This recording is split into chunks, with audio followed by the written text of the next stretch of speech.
DEI with Harvard alum Bill Ackman calls for resignation of board members who supported Claudine Gay. Here we go. So supported Claudine Gay. Where's this, Adam? Bill Ackman, Harvard alum and CEO of Pershing Square Capital Management, insists that the corporation board should not remain in their seats protected by the unusual governance structure, which enabled them to obtain their seats. He calls for the resignation of board members who supported former President Claudine Gay and board chair Penny Pritzker. Ackman identifies Harvard diversity, equity, and inclusion policies are as a root cause of the institution's problem, DEI, stating the DEI movement is an important contributor to our growing divisiveness. He expresses concern about the impact of these policies on Harvard and the broader educational system. Now, Al Sharpton targets Bill Ackman over criticism of school's ex-president, DEI. He says civil rights activist group National Action Network plans to picket outside billionaire Harvard graduate Bill Ackman's New York office on Thursday in protest of influential alums' pressure campaign to oust ex-Harvard President Claudine Gay and his criticism of diversity, equity, and inclusion.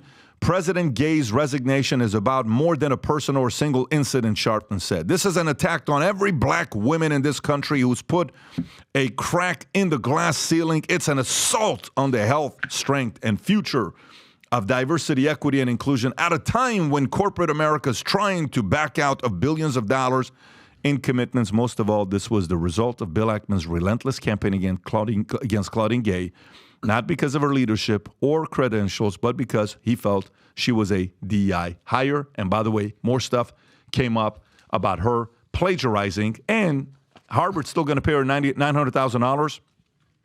By far, there is something we have to consider here that is actually very serious thing for us to consider. We have to know that anytime you work with somebody as successful as her, she has absolute keys to success. And there's 3 keys to success that I think everybody can pick up from Claudine Gay. Rob, if you can show it to everybody, I think it's important for people to see this. The 3 keys to success by Claudine Gay. Control, copy, and paste. That is so funny. That is, somebody just sent me that meme right there. It's funny as hell. I want to say Trump just posted this or not. But, yeah, so when you have a story like this and you're going back and forth, and then Sharpton comes in and it's a black thing, it's a race thing again. I mean, you're going back to exactly why DEI was a shitty idea in the first place. Go ahead, Adam. Well, Tom, you go first. Go ahead, Tom. You know, it's really interesting. I'm just going to go to one thing. We'll go to Adam. It's like the longer Al Sharpton speaks, it's kind of funny. If you've watched him on cable, when he gets going and they don't interrupt him, he usually accidentally discloses the real truth. And he did it here. At a time when corporate America is trying to back out of billions of dollars in commitments. Commitments to what? It's the DEI shakedown. That's what he's talking about. So he's upset because the money train is about to stop. And the DEI, the investments by corporate America that went to foundations that had nothing to do with DEI, he's talking about the shakedown. And the longer he speaks, eventually he speaks the truth. And he says, at a time when corporate America is trying to back out of billions of dollars in commitments. Commitments to what, Al? What exactly? Yeah, and you guys know that apparently Barack Obama, he went to Harvard, correct?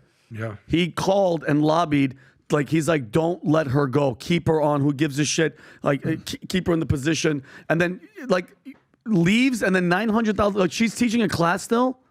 Is that what it is? She's getting $900,000 a year to be a professor. Yeah. What is she going to teach? Well, remember, so is Penn. Penn, the president resigned, and she went back to being a professor. So they take one step, but then they also kind of circle the wagons a little bit. So, Tom, I want you to use what you always talk about with when there's issues and there's problems, and you talk about what's going upstream versus what's going downstream. Break that down, then I'm going to make my point. Upstream problems versus downstream problems. Downstream, you find a polluted lake, and the liberals want to build a $1 trillion filter to put in the lake, and they want all of the people that are using the lake that have any money whatsoever. They want to tax them to death to pay for it. Whereas upstream, somebody goes upstream and says, well, where's the stream that's putting all this crap in the lake coming from? And they go upstream and they find out, do you know the campsites are dumping ash and everything in here? And there's also a pesticide factory here. And there's this farmer that's got all this runoff. If we reroute all this stuff and take care of that properly, then that's going to be a happy little stream filling up the lake with clear water. So maybe we'll just fix that. And it's 1/10 of the cost, but it's twice the effort because it's so easy to stand up and say, we need a $1 trillion filter and we need all those other people to pay taxes to pay for it. Right. So essentially it's addressing the root of the problem, the cause of the problem, not sort of the symptom of the problem downstream of the lake. Is that kind of a fair assessment? So Claudine is not the problem. She is just the symptom. She's basically the downstream effect of the problems that have basically infected Harvard and just the university system for decades. Okay, so her head's on the chopping block. It's been chopped off, what have you. But she's not the problem. She's the martyr. She's the figurehead. She's the latest victim of this woke DEI ideology. But, they came out with the rankings of the free speech amongst college, right? We talked about this yesterday. Harvard, this bastion of intellect, the Oxford of the United States, the best place to go to school in the history of America. Do you know what ranking Harvard was in free speech? Dead last. Meaning that is the worst free speech in university in America. Okay? So the reason that I say that she is not the problem, she's the symptom. She's only been the president since July 1st, 2023. She's been there like 6 months. Oh, Yeah. She just showed up, bro. That was quick. These problems are not because of her. She was hired because of the problems, because of the DEI, because of the ESG, because of the wokeness. That's how she got the job, plagiarism or not. What do you see there, Rob? Just a chart that shows exactly what you're saying. Thank you, ranked number buddy. 248 in the free speech rankings, So Harvard University. these problems that are going on Harvard with the Gaza Brigade and the trans stuff, dude, they've been lingering for decades. And then she shows up and they're like, okay, black lady, shaved head. Yep, we're going to get her out of here. But she's not the problem. She's a deep, deep symptom of the problem where it's no longer a meritocracy, where it's no longer a free speech campus. It's, all right, put her in position. She checks that box. She's black. She's a woman. Boom, we need that. But Adam, you think she got kicked out because of her, black woman, or because the fact that they couldn't answer the question of why they were allowing this anti-Israel, anti-Semitic? Clearly, it could have been any race in my eye. I said this the first time. Yeah.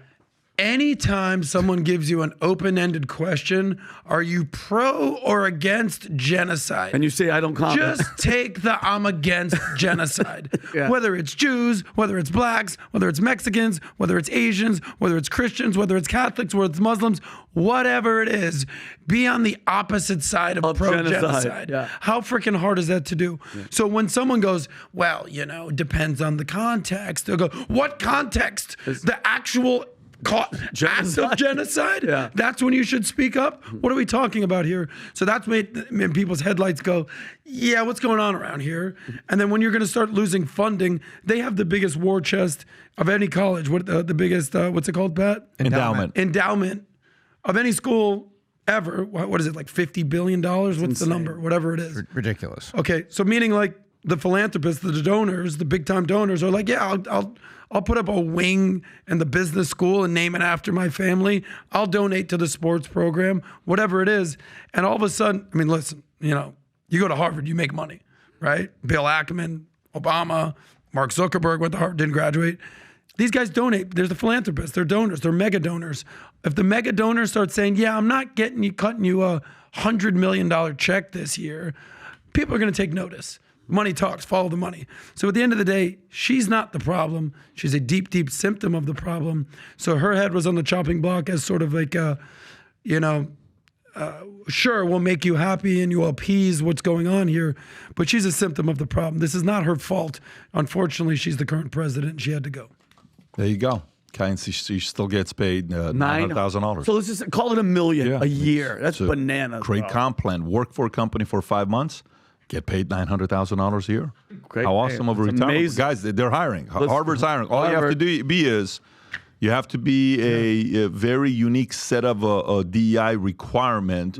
You can plagiarize your way to the top if you want to. Obviously. Right? Yeah. What a great strategy. I'm gonna By the way, you know identify- what happens if a kid plagiarizes at Harvard? What happens? He gets to them? kicked out. He's You gone. know what happens if you broke the code. plagiarize as the dean, the person running the president? You know what happens? You're gonzo. You get to be asked to go retire, and we still pay you $900,000. Wow. How awesome is that? great? Sign me What a up. great comp plan. Sign me up. And you have an ex-president yeah, calling what for an you saying, awesome- leave them there. Well, consequence of plagiarism vary by institution and severity. Common consequences include a lower grade, automatically failing the course, academic suspension or probation, or even expulsion. Can plagiarism be accidental? How many of those kids at Harvard are using ChatGPT to write their new Oh, of reports? I course. mean, that's all over. How many kids? Shoot, the president. Yeah, that's what I'm saying. Get the kids. Not only am I a Yeah. client, Yeah. I'm the president. Yeah.